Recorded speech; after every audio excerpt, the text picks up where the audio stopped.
My name is Hannah.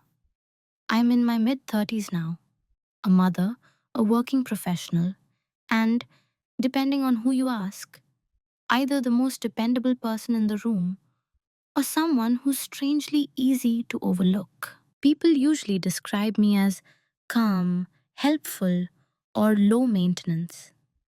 I've heard, "You're so easy, Hannah," more times than I can count. It's always said like a compliment. And for a long time, I accepted it as one. I didn't argue, I didn't interrupt. I showed up when people needed me, especially family. If you met me back then, you probably wouldn't have guessed there was much going on under the surface. I wasn't dramatic. I didn't make ultimatums.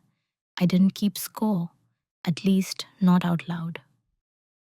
I was the one who filled in the gaps quietly, who solved problems before they became visible, who made life easier for everyone else without asking for anything in return. This story isn't about revenge. It's not about yelling, cutting people off overnight, or exposing anyone publicly. There's no single villain here, and there's no moment where I snap. What I'm sharing is something slower than that, quieter, harder to see from the outside.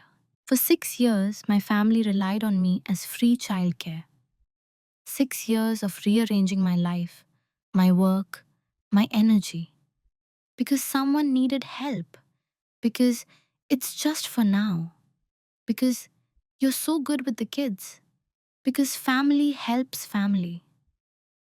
I told myself it was temporary. I told myself it would balance out someday. Then once, just once, I asked for help with my own child. They said they were too busy this time. That sentence didn't explode my world. It didn't even start an argument. No one raised their voice. No one slammed a door. In fact, the conversation ended politely, almost casually. But something in me went very still. This story is about what happens after that kind of moment. Not the kind that looks big from the outside, but the kind that rearranges how you see everything you've already lived. It's about realizing the role you've been playing without ever agreeing to it. About what people assume will always be available to them. And about what happens when you stop correcting those assumptions without announcing it. Over the next parts, I'll walk you through how I slowly understood what was really happening, how I prepared in silence, and how the balance shifted without confrontation, cruelty, or spectacle. There's no triumph music here, just clarity, and boundaries that arrived late, but arrived fully formed. I'm telling this story honestly, not to paint myself as a hero or anyone else as a monster, but because I know how common this dynamic is and how invisible it feels when you're inside it. So before we go any further, let me ask you something gently and without judgment. Have you ever been valued for what you provide, but not protected when you finally needed something yourself? For a long time, I didn't think of myself as someone who was being taken advantage of. That word felt too sharp, too dramatic. What I thought instead was that I was useful, needed, trusted. And in families like mine, usefulness is often mistaken for love. To them, I was the responsible one, the one who always answered her phone, the one who didn't panic when plans fell apart. If someone was running late, I'd already adjusted. If a child was sick, I'd already figured out a workaround. If there was a gap, I filled it, quietly, efficiently, without asking for recognition. It started small, the way these things always do. Can you watch her for an hour? Turned into whole afternoons, Afternoons turned into evenings. Evenings turned into entire days that somehow weren't discussed ahead of time, just assumed. I had a flexible schedule, they said. I didn't mind, they said. I was so good with kids, they said. And the thing is, I was. I loved those children. I still do. I knew their routines better than anyone. I knew who needed an extra story at bedtime and who needed space when they were overwhelmed. I knew the snacks they'd actually eat and the ones they'd pretend to like. I became a constant in their lives, not through grand gestures, but through repetition. No one ever sat me down and said, "This is your role." It was never formal. It didn't need to be. Roles like that don't come with contracts. They come with praise that sounds harmless and expectations that stay unspoken. You're amazing, Hannah. I don't know what we'd do without you. You're such a lifesaver. Those words feel warm at first. They make you feel seen. But over time, they become a kind of soft leash. Because once you're labeled dependable, saying no feels like a betrayal. Once you're the solution, refusing to solve the problem makes you the problem. What I didn't realize back then was how invisible I'd become as a person. I was visible as a function, as support, as infrastructure. But my time, my fatigue, my future plans, those were abstract concepts. Things that existed, theoretically, but never urgently enough to change anyone's behavior. If I was tired, it was assumed I could push through. If I had work, it was assumed I'd manage. If I hesitated, someone would laugh lightly and say, "Oh, come on, it's just for today." And because I didn't want to be difficult, because I genuinely cared, I let today repeat itself for years. There was no malice in it. That's important to say. No one woke up thinking, "Let's use Hannah." It was more comfortable than that, more ordinary. They saw what I allowed them to see, someone who could handle it, someone who didn't complain, someone who would always make it work. And I reinforced that image without realizing it. I didn't talk about the nights I went home exhausted. I didn't mention the opportunities I quietly passed on because they conflicted with helping out. I told myself this was what family did. That generosity would eventually circle back. Looking back now, I understand something I couldn't articulate then. Being needed is not the same as being valued. Being praised is not the same as being considered. And consistency, when it's one sided, doesn't build trust, it builds entitlement. At the time, though, I didn't feel wronged. I felt assigned, like this was simply who I was in the system. Every family has one, the one who absorbs the overflow, the one whose life bends first because it bends quietly. I didn't fight it, I didn't question it. I stepped into the role fully, believing that reliability was a kind of currency. That was when my turn came. If it ever did, it would mean something. I didn't know yet that roles like this don't come with a later. They just keep going until someone stops. The first time something didn't sit right with me, it was so small that I almost dismissed it out of habit. It was a Tuesday. I remember that because Tuesdays were the days I worked longer hours. The kind of days where everything felt slightly heavier by default. I'd already agreed to watch my niece that afternoon. No big conversation, just a quick text. "Can you take her after school? Just for a bit." I replied yes without checking my calendar, the way I always did. Around 4, another message came in. We're running behind. Can you keep her for dinner too? I paused. Not long, just long enough to notice the pause. I had planned to finish a project that evening. Nothing dramatic, just work that mattered to me. I typed out a response explaining that I could, but only until 7. The reply came back almost immediately. 7 is kind of early. Can you stretch a little? She's already with you. Already with you. That phrase stayed with me. It was practical, efficient, and somehow it erased the fact that I was a person with an end time. I stretched. Of course I did. I told myself it wasn't worth making things awkward for an hour or two. Later that night, after she was picked up, I mentioned, casually, that Tuesdays were tough for me. Not as a complaint, just information. The response was a smile and, oh, right, I always forget how much you juggle. You're amazing. That should have felt nice. Instead, it landed oddly. Like the acknowledgement came after the decision had already been made for me.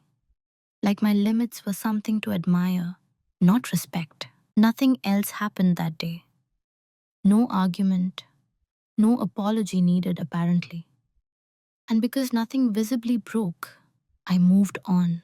But that was the first cut. Not because it hurt sharply, but because it didn't hurt enough to be taken seriously. After that, similar moments started stacking up. A pickup that was 20 minutes late was explained away as traffic. A weekend I thought was free turned into just a few hours. A last-minute change that came with the assumption I'd adapt. Each time I adjusted. Each time I told myself it was situational, temporary, no one's fault. What I didn't notice was how easily everyone else forgot these moments. While I remembered every single one.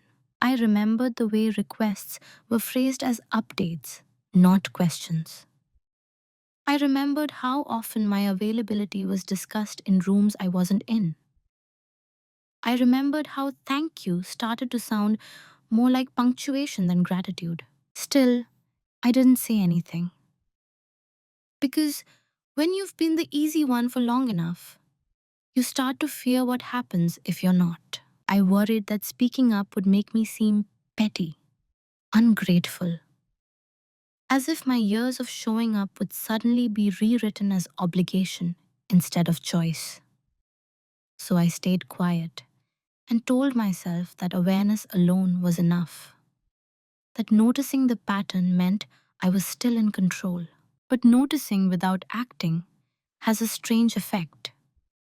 It sharpens your perception while keeping you stuck.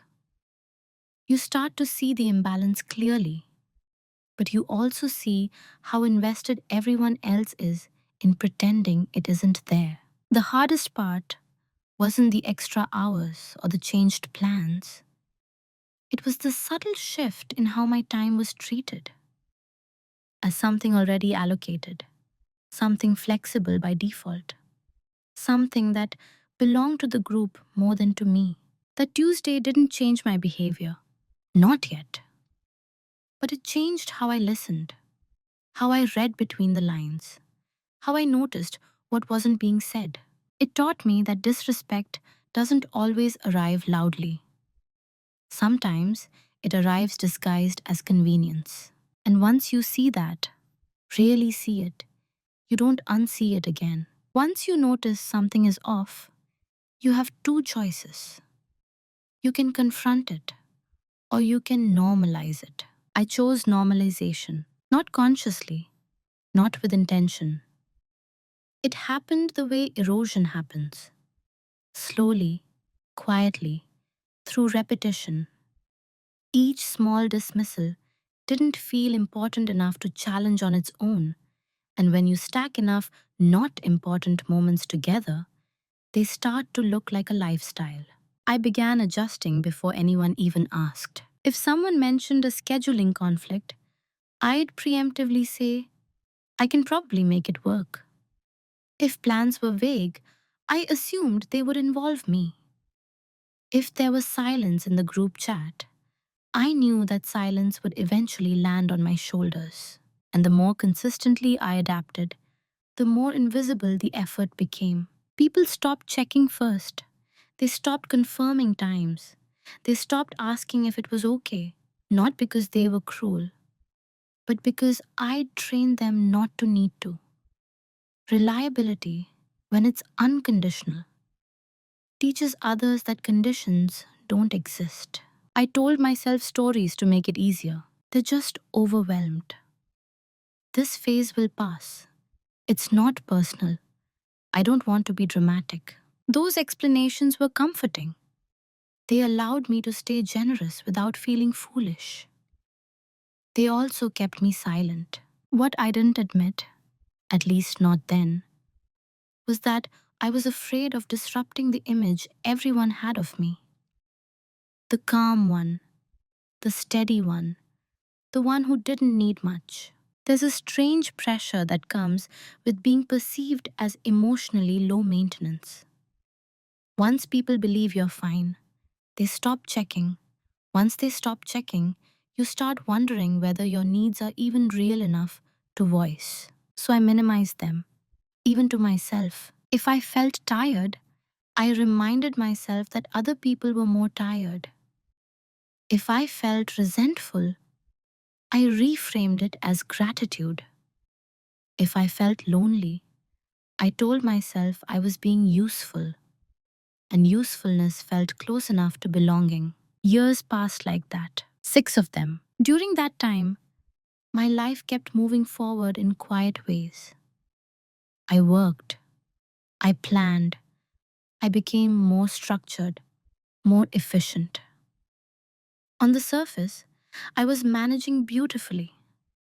Inside, something more complicated was happening. I was paying attention. I noticed how often family was invoked when someone needed something, but never when I did. I noticed how flexibility only flowed in one direction. I noticed how my yes was assumed, while anyone else's no was respected without question. And still, I said nothing. Because here's the truth no one likes to admit: silence can feel safer than change. As long as I stayed quiet, the system stayed predictable. I knew what was expected of me. I knew how to perform my role well. Challenging it meant risking discomfort, disappointment, maybe even distance. And I wasn't ready for that yet. So I normalized the disrespect by calling it responsibility, by calling it love, by calling it maturity. I told myself that being the bigger person meant absorbing more. But something subtle shifted during that time. Even as I continued showing up, I stopped offering explanations. I stopped justifying my choices out loud. I listened more than I spoke. I watched how quickly people adapted when they needed boundaries, and how confused they looked when I hinted at mine. No one noticed the change in me because it didn't affect them yet. That's the thing about internal shifts. They're invisible until they're not. Outwardly, I was the same Hannah, the dependable one, the one who would figure it out. Inwardly, I was cataloging moments, not out of spite, but out of clarity. I was learning what consistency without reciprocity really costs. I was learning that generosity, when it's expected, stops being generosity at all. And I was learning something else too, something uncomfortable but important. The longer you accept a role, the harder it is for others to imagine you without it. By the time I realized how normalized the imbalance had become, it wasn't just a pattern anymore. It was an identity. And identities don't dissolve just because you finally notice they don't fit. They dissolve when you stop performing them. I wasn't there yet, but I was getting closer. There's a moment when awareness stops being abstract and starts to feel personal. For me, it wasn't triggered by a single argument or a dramatic event. It came quietly, through repetition, when I realized that everyone around me seemed to know who I was supposed to be, except me. I was the reliable one, not the sister, not the daughter, not even the aunt. Reliable was the role. Everything else was secondary. Reliability sounds admirable. It sounds like trust. But what I began to understand was that in my family, reliability didn't mean mutual trust. It meant predictability. It meant I could be counted on to absorb inconvenience without protest. And once that expectation settles in, it hardens. I noticed how conversations happened around me instead of with me. Schedules were discussed as if my availability were a fixed resource, like a spare room or an extra car. I was included in plans by default, not by consent. If someone said, "We'll figure it out," I knew what that meant. Hannah will figure it out. No one asked whether I wanted that responsibility. They didn't need to. I had already proven that I would take it. What struck me most wasn't the asking, it was the certainty. The way people spoke as if my agreement were a given, as if any other outcome was unthinkable. That kind of certainty doesn't come from arrogance, it comes from habit. And I had helped build that habit. I thought about all the times I'd said yes when I wanted to say no. All the times I'd softened my boundaries to avoid disappointing anyone. All the times I'd shown up early, stayed late, rearranged my life quietly. I wasn't invisible because no one could see me. I was invisible because I had made myself too easy to overlook. There was a strange grief in that realization.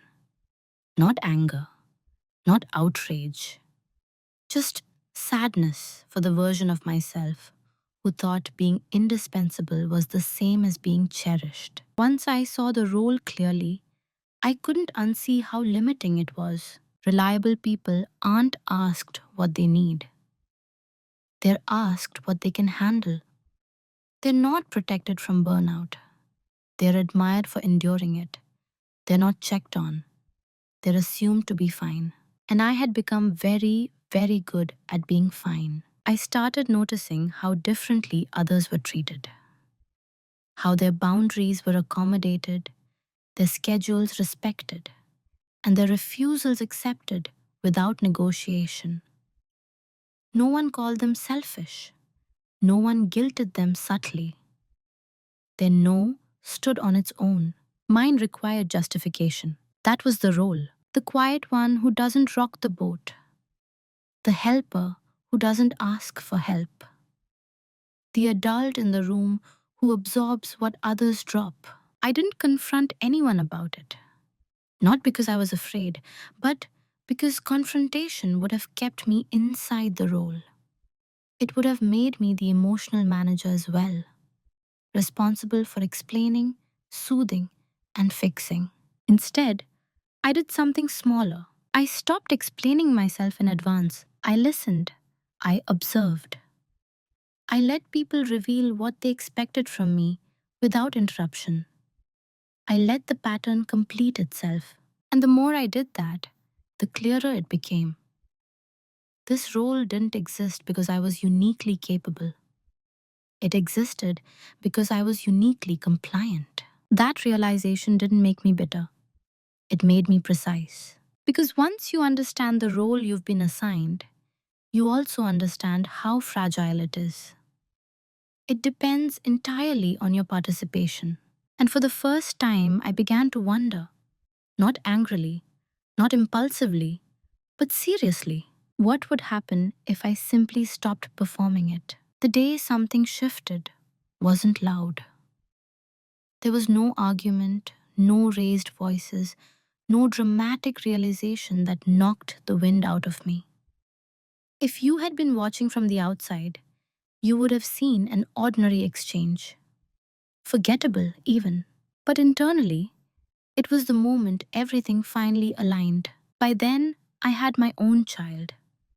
Motherhood had changed many things in my life, but the most important change was this. My time was no longer abstract. It had weight, consequences. Every hour given away now came directly out of my child's day, my energy, my capacity. Up until that point, I had continued helping my family the way I always had. Old patterns don't disappear just because your circumstances change. They follow you unless you stop them deliberately. That week, I had an important commitment. Not urgent, not dramatic, just something that mattered to my child. I reached out in advance. I asked, clearly and politely, if someone could watch my child for a short window of time. It felt strange to ask. I remember that. My message was careful, considerate. I made it easy to say no, even as I hoped they wouldn't. The response came back after a delay. We're really busy that day. Yeah, it's just not a good time. Sorry, Hannah. Maybe another time. And then, almost as an afterthought, you understand, right? I did understand. That wasn't the problem. What landed differently was the absence of hesitation, the ease of the refusal, the way my request didn't trigger discussion, rearrangement, or problem solving. There was no, let me see what I can do. No, maybe we can swap. No effort to meet me halfway. Just no, calm, polite, final. I stared at my phone longer than necessary. Not because I was hurt, but because my mind was doing something new. It was replaying years of yeses alongside this one no. 6 years of flexibility. 6 years of rearranging. 6 years of stepping in so others didn't have to struggle. And now, once, just once, it was inconvenient. They were too busy this time. What surprised me wasn't the refusal. It was how little it mattered to them. There was no awareness of the imbalance, no recognition of history, no instinct to reciprocate. My need existed in isolation, detached from everything I had given before. That's when the shift happened, not emotionally, structurally. I realized, with sudden clarity, that nothing I had done was being held in memory. It hadn't accumulated. It hadn't built credit. It had simply become the baseline. And baselines don't earn returns. I didn't argue. I didn't remind them of the past. I didn't say, I've watched your kids for years. I didn't say, this matters to me. Because in that moment, I understood something vital. Explaining would only confirm that my needs required justification, while theirs never had. So I replied, okay, no problem. And I meant it. That was the quietest part of the shift. The lack of reaction, the absence of protest. I felt strangely calm, like a final piece had clicked into place. It wasn't anger I felt, it was detachment. I made other arrangements. I handled it myself. Life went on. Externally, nothing changed. Internally, everything had. I stopped believing in the invisible balance I had been counting on. I stopped assuming that effort would be noticed eventually. I stopped waiting for fairness to arrive on its own. That day didn't make me colder. It made it clearer. Because when people show you, without drama, without cruelty, without apology, exactly how they value your time, the most powerful thing you can do is believe them. And once you do, you start moving differently, quietly, deliberately, without needing permission. After that day, I didn't announce any changes. I didn't set boundaries out loud or declare a new phase of my life. From the outside, I was exactly the same person I'd always been. That was intentional. I had learned something important. The people who benefit most from your availability are often the least prepared for your explanation. Any sudden clarity on your part can feel, to them, like betrayal. So instead of speaking, I chose silence. Not the kind of silence that swallows resentment, the kind that creates space. I stopped filling pauses. I stopped anticipating needs before they were voiced. I stopped offering myself as the solution before anyone asked. And when they did ask, I didn't rush to respond. That alone changed the dynamic more than any speech ever could. A message would come in, something vague, something open ended. Hey, are you around this weekend? We might need help next week. Before, I would have replied immediately, reassuringly. Now, I let time pass. Not as a tactic to punish anyone, but to give myself room to check in with my own capacity before agreeing to anything. Sometimes, after that pause, the request dissolved on its own. They figured something else out. They always had options. They just hadn't needed to explore them before. Other times, I said no. Simply no. No explanation. No apology. No counteroffer. And here's what surprised me. The world didn't end. No one confronted me. No one asked what had changed. They adjusted. Slowly. Awkwardly. But they adjusted. They mistook my silence for busyness, for distraction, for a temporary phase, and that misunderstanding worked in my favor. Because silence, when it's chosen, isn't absence, it's positioning. I became less available without becoming hostile, less responsive without becoming distant. I was still kind, still present at family gatherings, still engaged. I just wasn't automatically accessible anymore. Inside, something steadied. I stopped narrating my decisions in my head. I stopped rehearsing explanations I was never asked for. I trusted my instincts without needing validation. And in that quiet, I started noticing something else. People began to reveal their expectations more clearly. Without my constant accommodation, their assumptions surfaced. Frustration appeared where gratitude used to be. Confusion where certainty had lived. But no one said it outright. Because saying it would require admitting how much they'd relied on me without acknowledging it. So they adapted in small ways. They asked others. They rearranged. They complained lightly to each other. Life continued. What changed most was me. I no longer felt obligated to protect the system that had never protected me. I no longer felt responsible for maintaining harmony at my own expense. Silence gave me leverage. Not because it manipulated others, but because it allowed me to step back far enough to see the whole picture. I saw how quickly respect followed boundaries, how often my presence had been taken for granted simply because it was consistent, how little of that had anything to do with my worth, and everything to do with my availability. I also noticed how no one asked if I was okay, not once. And strangely, that absence of inquiry didn't hurt anymore. It confirmed what I already knew. Silence had become a filter. Those who valued me adjusted. Those who valued my function struggled. And that distinction mattered. I didn't feel powerful. I felt grounded. Like I had finally stopped leaning into a structure that was never designed to hold me. This wasn't withdrawal. It was recalibration. I was still in the room. I just wasn't holding it up anymore. And while no one said it out loud, something in the air had changed. A quiet uncertainty had replaced the old certainty.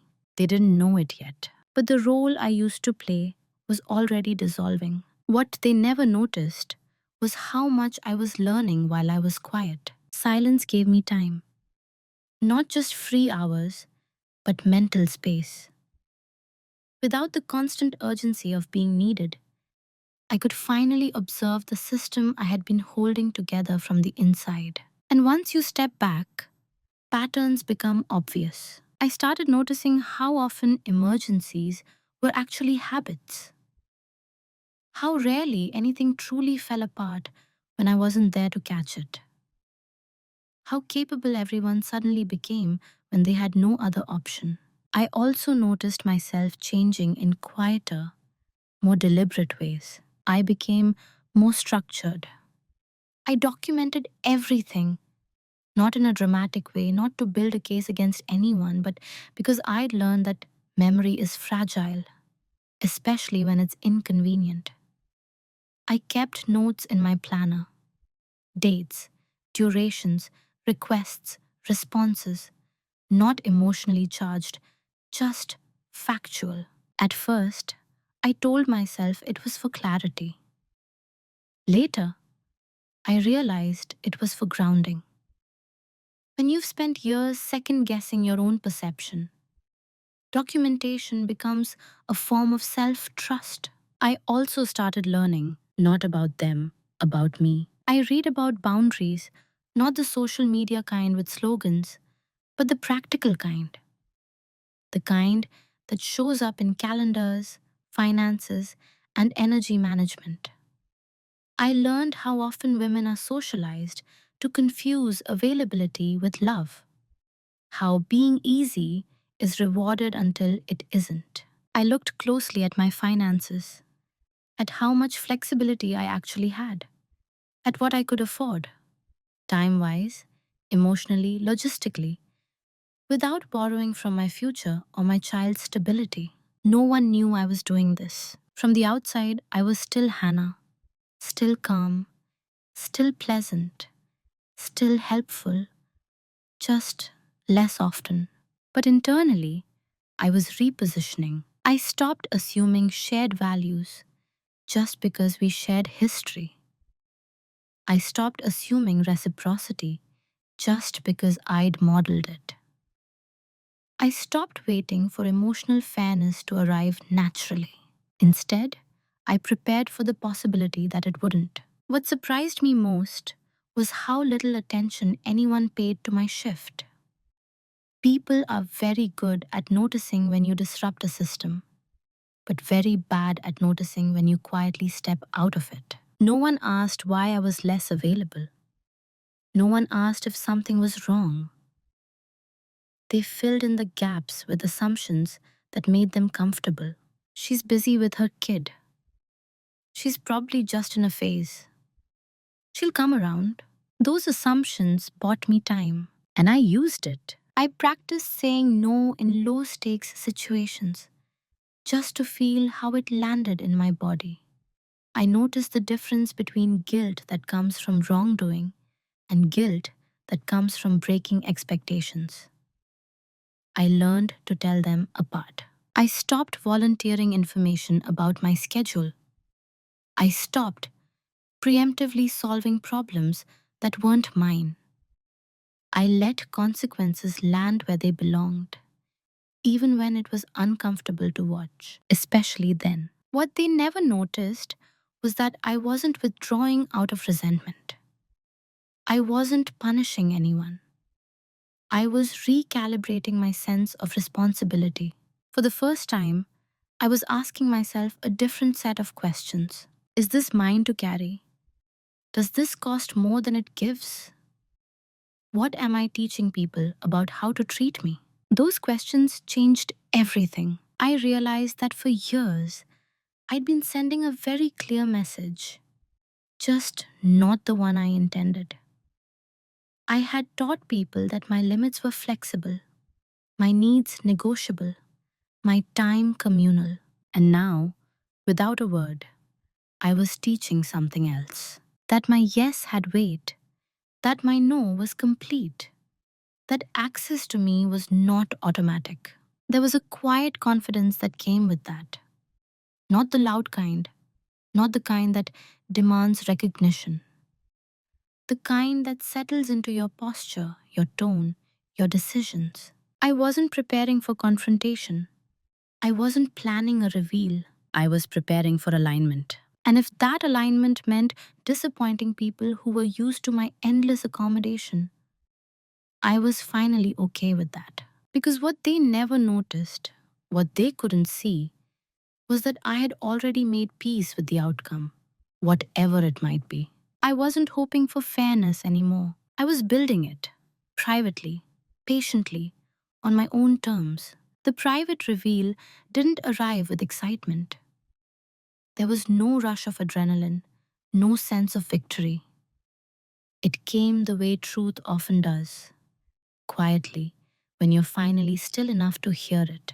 I was sitting alone one evening, my child asleep, the house finally quiet, in that rare, fragile way that only parents understand.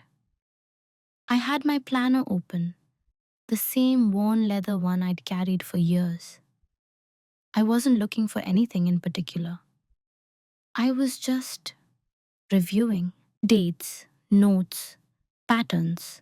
And suddenly, the picture was unmistakable. What I saw wasn't just an imbalance, it was structured. For years, I had been the stabilizing force in a system that benefited from my silence.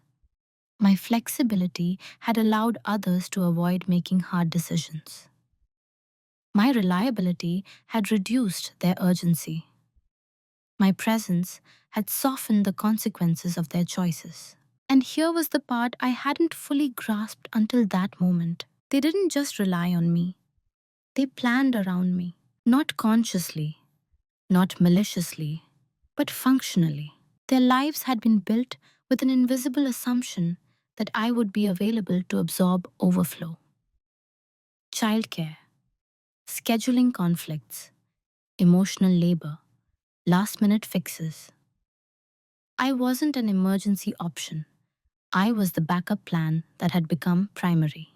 And yet, when the system was reversed, when I needed support, there was no corresponding structure in place. No backup for me, no contingency, no reflex to show up. That was the reveal. My value in the system was real, but it was conditional. It existed only as long as I remained useful. And the moment usefulness became inconvenient, the system defaulted to protecting itself. This wasn't a betrayal, it was alignment. They weren't being unfair in their minds. They were being consistent with the rules I had helped create. That realization changed the question I'd been asking myself. It was no longer, why didn't they help me?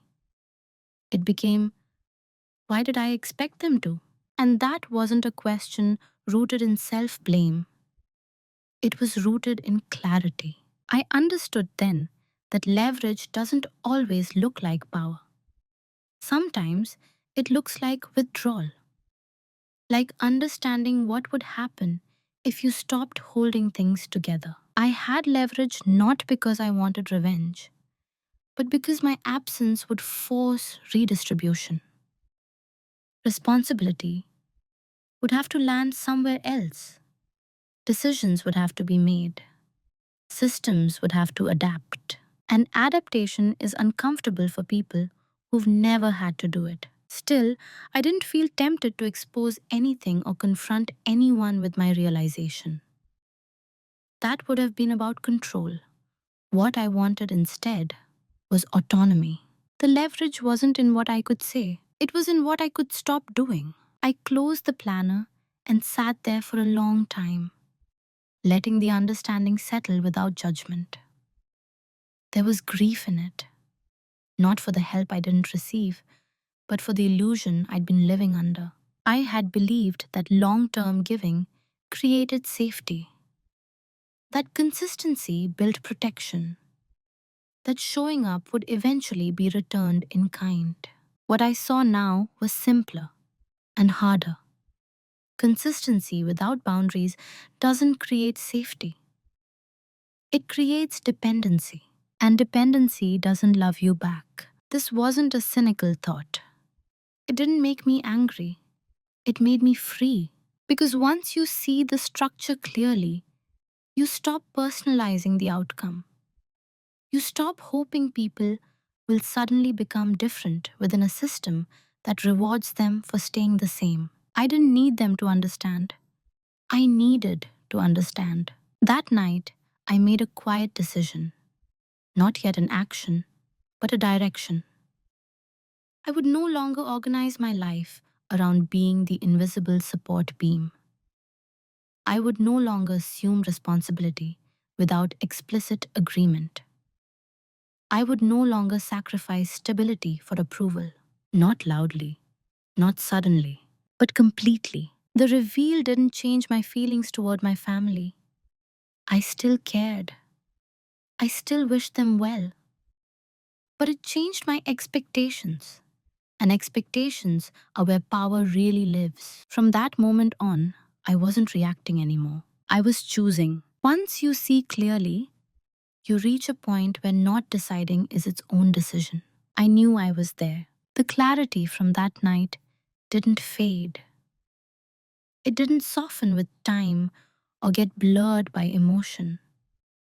It stayed steady, like a line drawn in pencil that you keep tracing until it becomes permanent. I began to see the future in front of me, not dramatically, but logically. If I continued as I had, nothing would change. My family would keep relying on me. My child would grow up watching me overextend without reciprocity. I would become quieter, more efficient, and more invisible. If I confronted them directly, the outcome was just as predictable. There would be explanations, justifications, promises to do better, temporary adjustments followed by gradual regression. And I would be positioned once again as the emotional manager, responsible for guiding everyone through their discomfort. Neither path felt aligned anymore. So I considered the third option, withdrawal, not from the relationship, but from the role. This wasn't an impulsive decision. I didn't arrive at it out of anger. I tested it mentally, from every angle.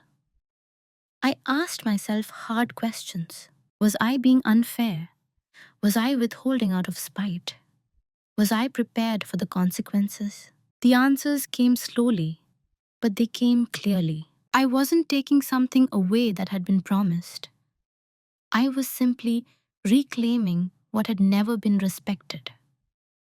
And I wasn't responsible for cushioning the impact of that shift. I also knew this choice was irreversible, not because it would destroy relationships, but because once you stop performing a role, you can never convincingly return to it. That understanding made me careful. I didn't announce my decision.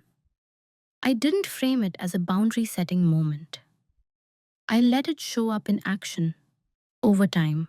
I updated my calendar and treated it as non negotiable. I committed to my own priorities with the same seriousness I'd always given to everyone else's. I stopped building my weeks around potential requests. And when those requests came, I evaluated them the same way I would evaluate any other obligation. Did this align with my capacity? Did this serve my child's stability? Was this mutually respectful? If the answer was no, I declined, sometimes gently, sometimes briefly, always without justification.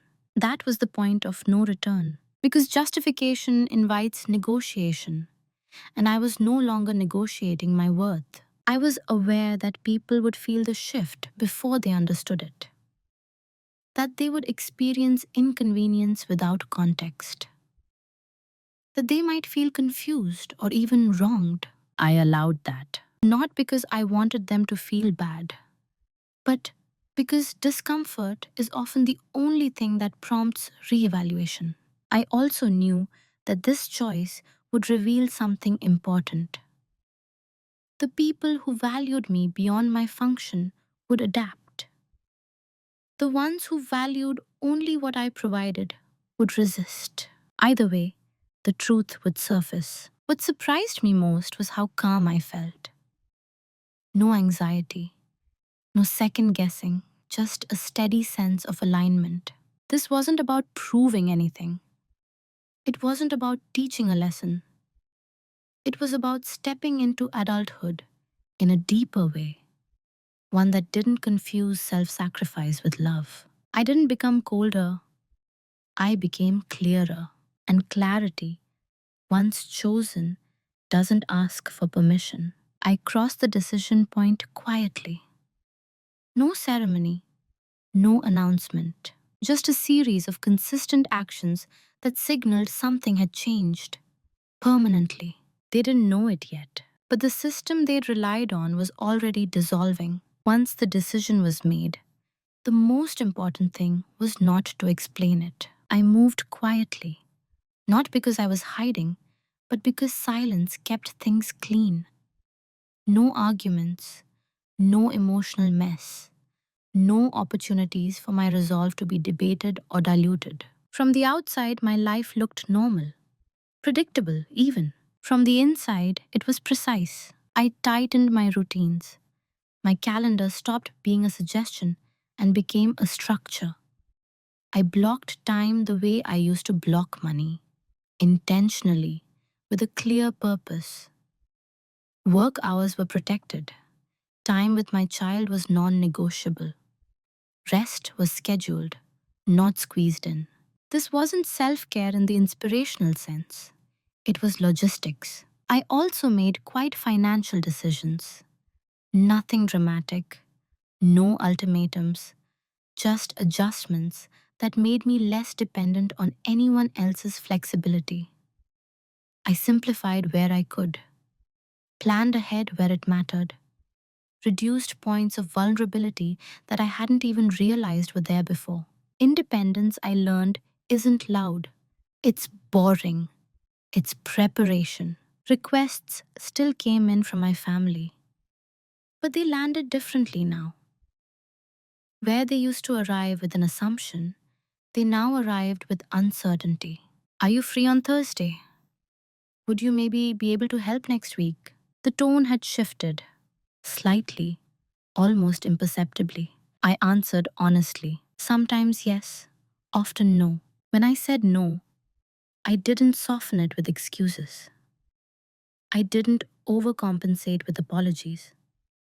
I didn't offer alternatives unless I genuinely wanted to.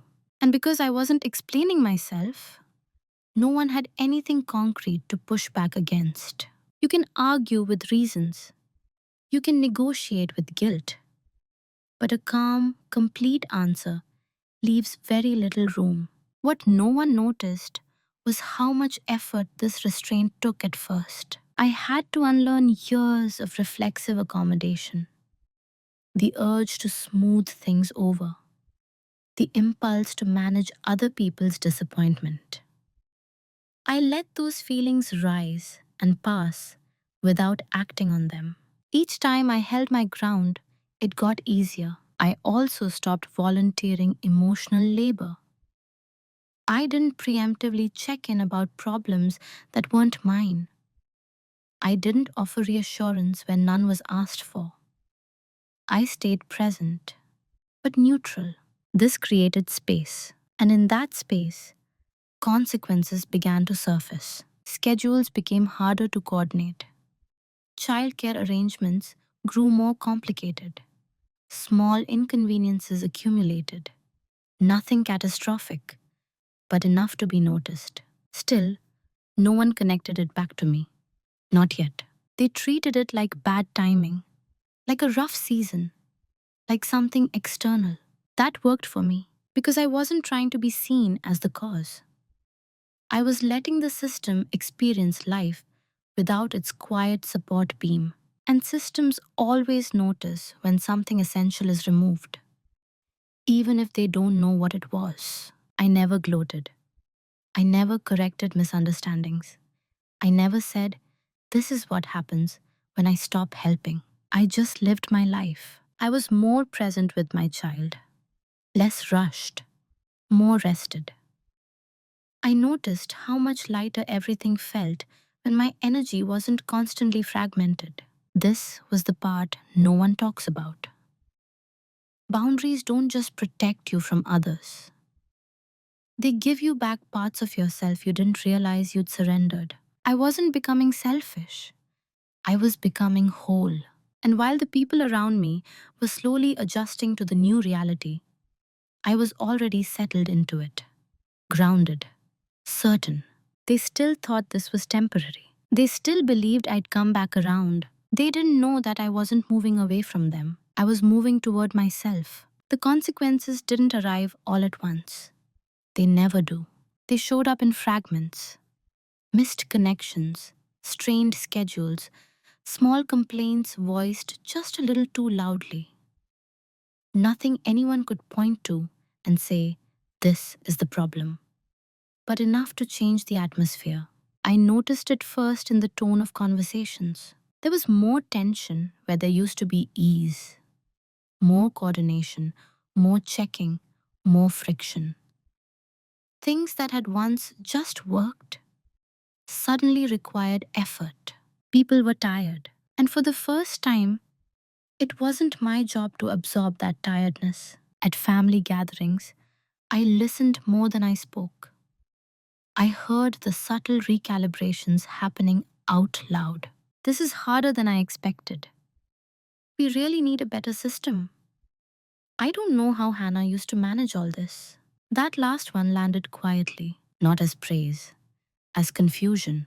They were experiencing the weight I'd been carrying for years, but without the context, without the memory of how invisible that weight had been when it rested on me. And still, no one connected it to my absence in a meaningful way.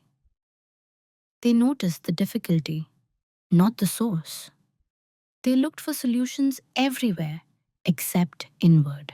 That too was familiar. Requests for help started returning, but changed. They were more cautious now, less assumed, framed as favors instead of expectations. "Any chance you could help out this weekend?" "No worries at all if not. We're just scrambling a bit." I felt the pull, the old instinct to step in and stabilize things, to make it easier, to return to what I knew how to do well.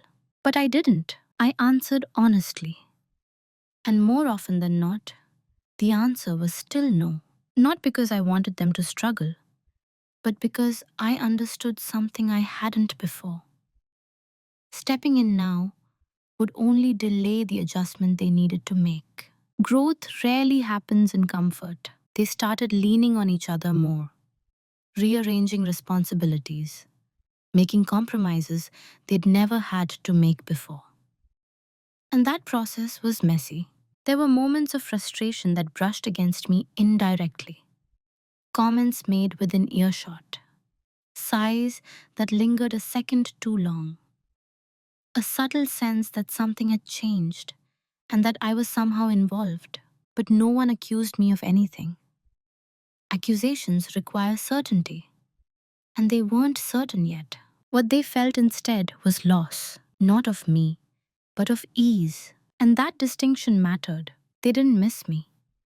They missed how things used to function when I was quietly making them work. That realization stung a little, but it also validated everything I'd come to understand.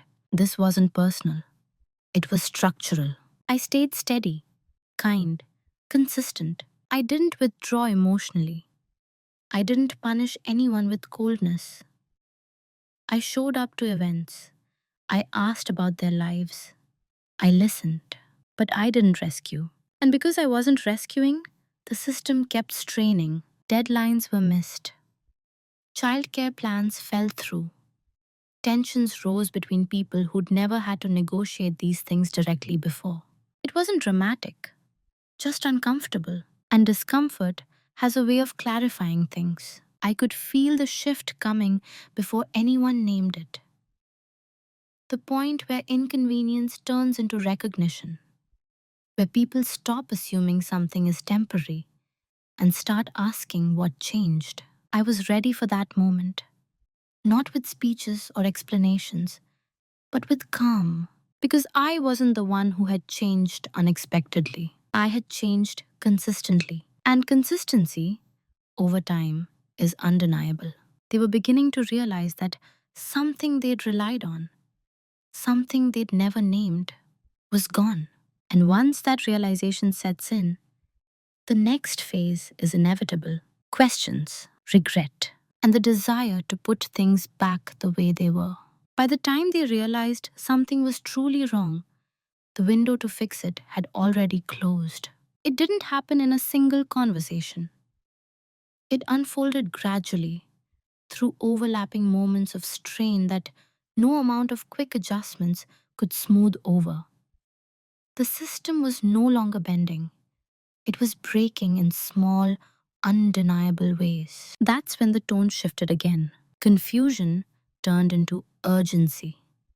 Casual requests turned into careful negotiations. And finally, careful negotiations turned into something else entirely: panic. I could hear it in the way people spoke to me now. Slower, more deliberate, as if choosing the right words might reverse whatever had changed. We didn't realize how much you were doing. Things have just been harder lately. Maybe we could work something out again. Again. That word did a lot of work in those conversations.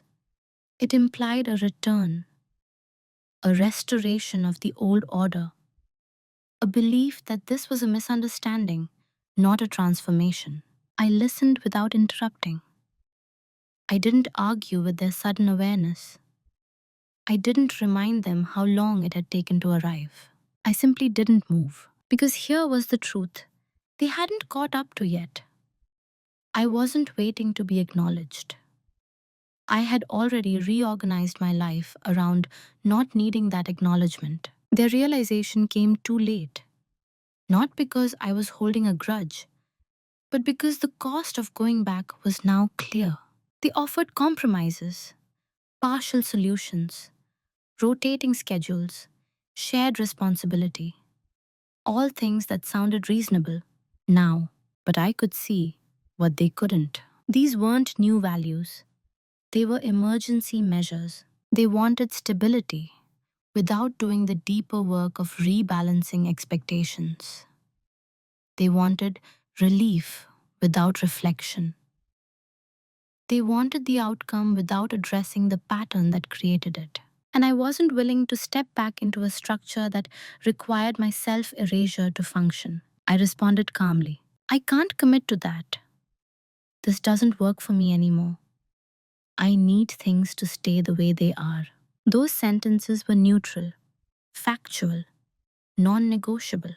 They didn't argue. They couldn't. Not without admitting what had been wrong before. Instead, there was a kind of stunned quiet. The sound of people realizing that their leverage no longer existed. Regret surfaced then, not always as an apology, but as nostalgia. We used to have it so easy. I don't know how we let it get this complicated. You were always so good at handling things. I heard the longing beneath those words, the desire for simplicity, for the return of a version of me that made life easier. But that version of me was gone, not out of spite, out of growth. I wasn't angry with them. I understood why they wanted things back. Change is uncomfortable, especially when it demands accountability. But I also understood that going back would mean teaching my child a lesson I no longer believed in. That love means overextension, that reliability requires self neglect, that being needed is worth more than being respected. That was a cost I wasn't willing to pay. So I held my ground, not rigidly, not emotionally, just firmly. And in that firmness, something else happened. They stopped asking, not because they no longer needed help, but because they finally understood that I wasn't available in the way I used to be.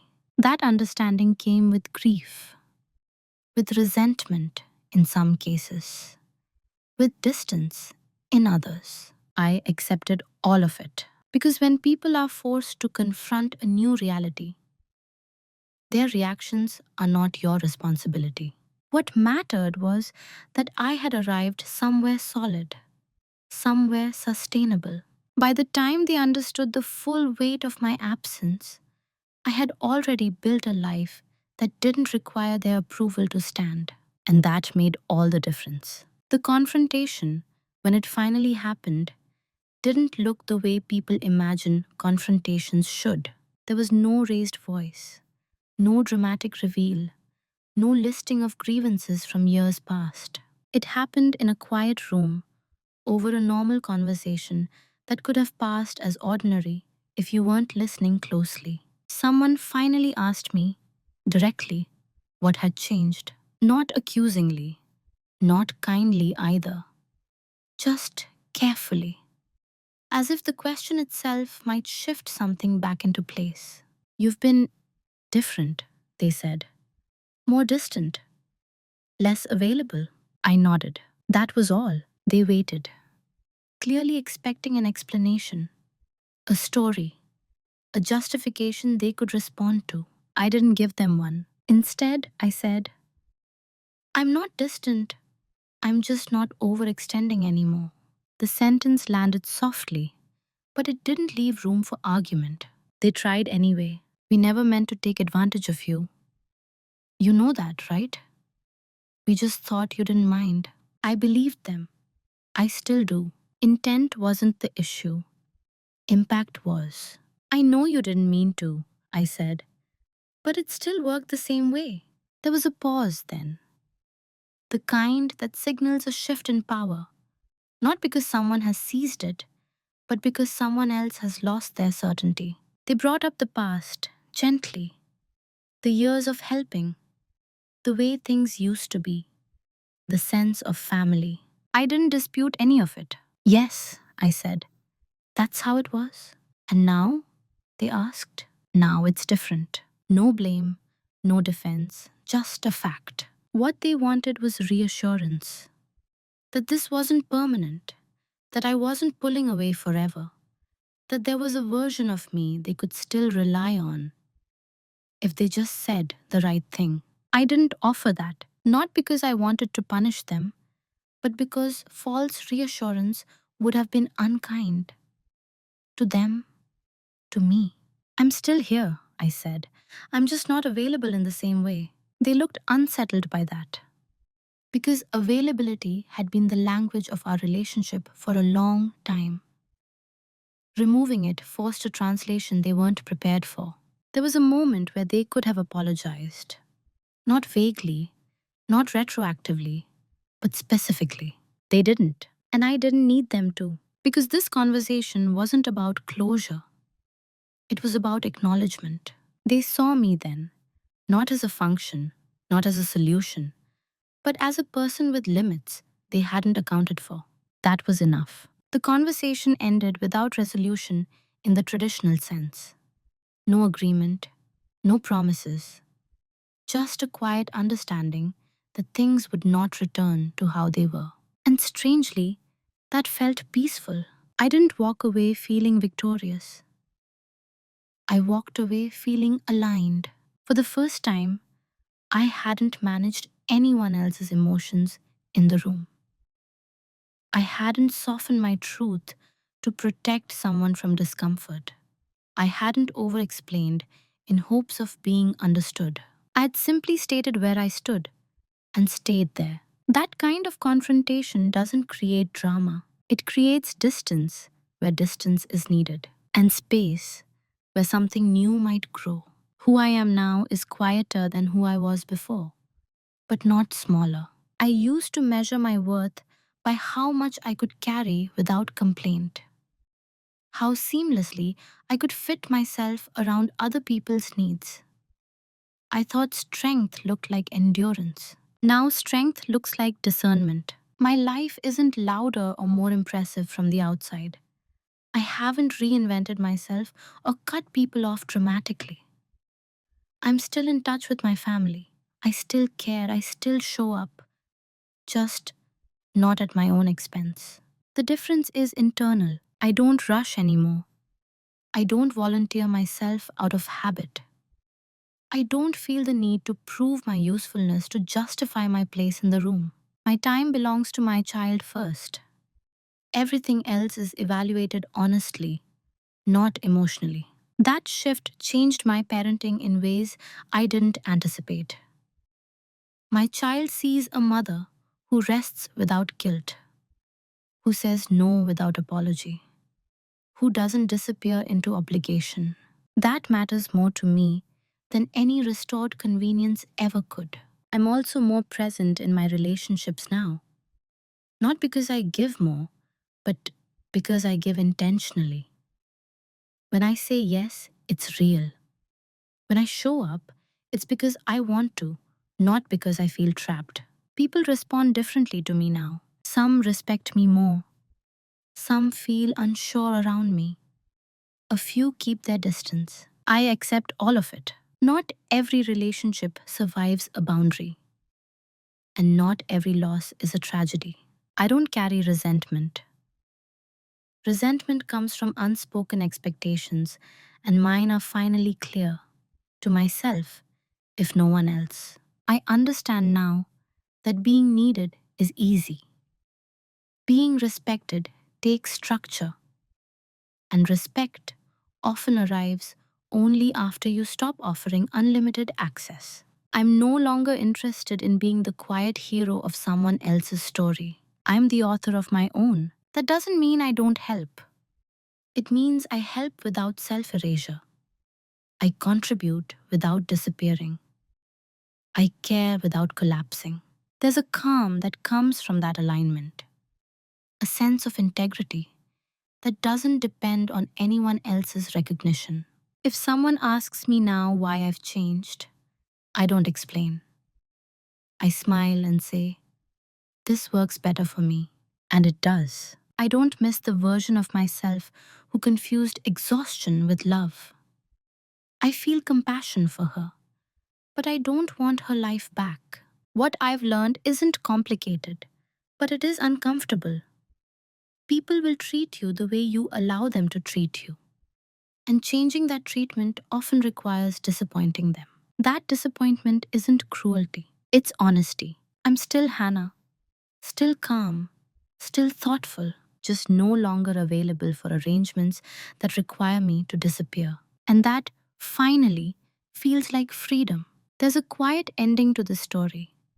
Not because nothing happened, but because what mattered most happened internally. No one was exposed, no one was punished, no dramatic apology arrived years too late.